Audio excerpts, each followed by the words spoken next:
The final week of the regular season does not go as planned for the Dallas Cowboys. 26-6, the final score from FedEx Field as the Cowboys only muster the one touchdown on a 2-minute drill toward the back half of the second quarter and then shut out in the entirety of the second half when they really had an opportunity to come out on top against Washington, but really the offense just never clicked in this one. The Cowboys fall to 12-5, now officially heading into the playoffs. As the 5 seed, they'll face the Tampa Bay Buccaneers in the wild card round on the road next week. Alongside Barry Church, Isiah Stanback, Nate Newton, I'm Kyle Youmans here breaking down the first word presented by Dr. Pepper following the loss. And this wasn't, let's say it's not a surprise that the Cowboys didn't have their best game because there wasn't a whole lot to play for. You didn't get any help from San Francisco. You didn't get any help from Philadelphia. But the fact of the matter was, this was about as ugly as a game we've seen all year. Yeah, this was an ugly game on both sides of the football. All 3 phases, I should say, with special teams included. But this is definitely not the outcome that, the Cowboys wanted to have out there or the performance that they wanted to have out there. When we look at it, once again, these turnovers, they seem to bite this team in the butt. I mean, if you look at it, Dak Prescott goes out there and he should have thrown maybe 4 or 5 interceptions out there. That's how many times the Washington Commanders had an opportunity at the ball, but he only threw 1 official interception. It ended up being a pick 6, and it was kind of a game changer from that moment on. Because if you look at it offensively, they just couldn't get in that rhythm. They just couldn't get in that groove. If you looked at Dak Prescott and where he was throwing the ball to, a lot to Noah Brown, some to CD here and there, but each and every one of his passes, they were contested. And I understand Washington got a good defense, but they're not that good, all right, to where you shouldn't have any separation from your wide receivers out there. So there's definitely, work to build upon heading into the playoffs, but they have to get this turnover issue settled or they'll see more of this once they get into the playoffs. This was embarrassing. I'm just going to play it straight out, okay? I'm not going to say no fluff. I'm not going to say that this game didn't matter. This was an opportunity for you to come out and play some good football when you haven't been playing good football over the past month. Going into the playoffs, you need momentum. Going into the playoffs, you need good vibes. You need to feel good about your offense, special teams, defense. This was your opportunity to say, what is the culture and the identity of your team? Are you going to go like the sea and go up and down based upon the opponent that you're playing against? Or are you going to be consistent and ride the wave up as you approach the playoffs? We are seeing exactly what this team is, and this is a team that is playing heartless right now. They are playing and being dictated based upon their opponent. Sometimes they're up, sometimes they're down. You don't know what you're going to get. And what we saw tonight was a team that simply went out there and played as if there was nothing that mattered. And maybe that might be very well the case, but that is not how you play this game. That is not what you signed a contract to do, and I am disappointed in how they approached tonight's game. We're all disappointed up here. We expected a better performance. We heard from Coach McCarthy all week. We're going out. We're going to try to win this game. We're going to play hard. We asked that you just play smart. Your penalties went back up. Your turnovers did not diminish at all. I mean, even special teams became a part of the mix today. So you got to give a better effort overall as a team. You saw where Coach McCarthy kept trying to drive them, say, hey, next series, let's do better, so we can get you out of the game. This went on late into the fourth quarter. This should not happen.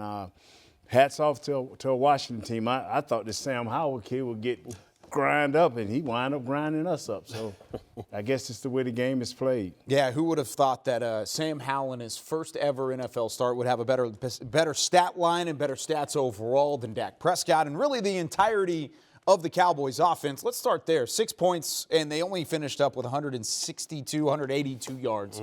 Not a good day on the offensive side of the football. Nate, you can't really point fingers at one specific unit. Everybody struggled, but where do you start? I thought the offensive line, they was a little bit leaky. Yeah. But overall, I think my left tackle played well. I've been critical of Peterson all year. I think he played well. My left guard kind of struggled here and there. He was dealing with Deron Payne, one of the Bama twins, so he struggled a little bit, and that was to be expected. But we couldn't get no run game, none whatsoever. Our passing was off, as Barry mentioned earlier.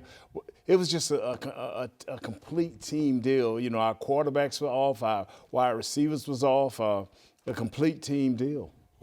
I mean, you look at the offense. You know more than anybody. I'm not a big stat guy, but look at the offense. We averaged 2.4 yards rushing per attempt. 2.4. Okay, we talk about 3.5 not being good. 2.4 is terrible. Okay, but it's expected against this defensive front. Okay, all right, I'll give him that. 37% completion rate by Dak Prescott. Not only was it 37% completion rate, We saw back-to-back plays in which he threw the incorrect route based upon what the defense was dictating for him to be able to go to. Forcing the ball. That's what the issue is. We're forcing the ball offensively, 37 attempts. Then you look at it defensively. We couldn't stop a runny nose. Right? I got allergies right now, okay, right. but they couldn't stop the doggone ball. Howell on the ground didn't matter. And then that carried over, as you just said, Nate, that carried over to special teams. Now you got Devontae Turpin, who's trying to find his way and trying to get things going. And guess what? You start reaching, and now your eyes start getting bad. I'm now looking at the guys that are coming at me after I've already fair caught it. I take it to the face mask, turnovers. So this is all three phases was bad in the most important game of the year in terms of dictating what you're going to do in the playoffs. They dropped the ball. Yeah, without a doubt. I mean, when you look at it offensively, those things definitely stuck out to me. But the most I looked at it was just the separation from the wide receivers out there. I mean, there was no separation. Fuller out there, who is an excellent corner. Don't get me wrong, he's excellent. But they had the guy looking like primetime out there. I mean, the guy was breaking up passes. He could have had another interception out there. There was no separations from the wide receivers. And then you look on the defensive side of the football. This might be the third week straight that we made a guy, who's coming off the street, and Sam Howell looked like he belongs in this league. Like he's a starter in this league. He was very efficient out there. He was taking what the defense gave him. And once again, we struggled with that athletic quarterback. He was able to get first downs using his legs out there. That's something to look at with this defense. And then you look at it one more time, the rushing game. 41 attempts, 151 yards with a slew of different backs. I mean, this is no Gibson, and no Robinson as well. I mean, 151 yards against the Cowboys starters. I mean, that's something you gotta look at. The ground game was hurting us all year long, and once again, it reared its ugly head. We've got to get this thing situated. The playoffs are right around the corner, and you don't need these gaps in your defense and your offense as well. Yeah, it was Gardner Minshew in Week 16. You got the win, but still struggled against him. Joshua Dobbs last week got the win. Same thing. Gave up some yardage, gave up some leaky holes. This week it was Sam Howell, so the defense needs to try and tighten a lot of that up if you're going to go up against, what's that quarterback's name they're going to play in the first round of the playoffs? He's off the street, right? Yeah. No, he's not. He's Tom Brady, and that's what the Cowboys are going to have to see coming up this week. I mean, how do you turn things around against the Tampa Bay team that hasn't been playing their best football as of late either, but you can't really stand on any of those laurels right now? You're going to have to affect the quarterback. And I will say this about the defense. They were able to get after Sam Howell a little bit up front. They had 3 sacks total out there, so that's a plus that we've seen from these past couple weeks. But we all know Tom Brady hates that up-the-middle pressure. So in order to affect him, this defensive line, Micah Parsons, Odigizua, D-Law, all those guys, they're going to have to step their game up to make Tom Brady uncomfortable out there. Or if Sam Howell can go out here and dissect your defense, we know Tom Brady can do that as well. Well, if you base it off of what's happened this year in terms of how you play against your competition, you should feel pretty good because it's actually a really good team that you're about to play. So you can expect the level of play to rise for your team. That's the only thing that you really rest on right now because you just don't know which Dallas Cowboys are going to show up. But in terms of what you're going to do against a Tom Brady to be able to shut them down, they don't run the ball well. That's one positive. They do. They're averaging 85 yards per game right now, so that's a positive. You can expect Tom Brady to throw the ball 40-plus times a game, so that's going to give your pass rush an opportunity to find their way, which we hope they would have tonight, but they're going to find their way again, and they're going to be able to affect him negatively so that he can give us some turnovers.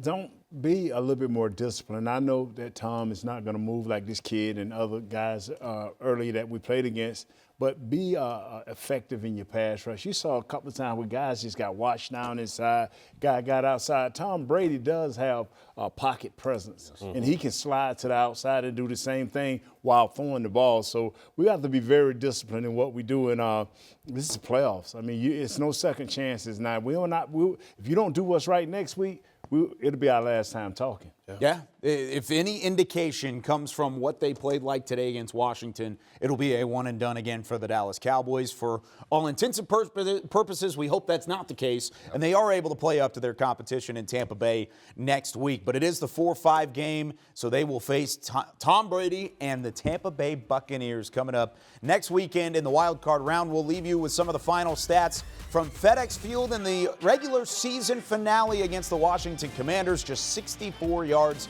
on the ground. The Cowboys held to 182 total and were 4 of 18 on third down. We've got plenty more of the postgame reaction coming your way on DallasCowboys.com with Cowboys OT and Cowboys Game Night coming your way over the next few hours. But that does it for the First Word presented by Dr. Pepper.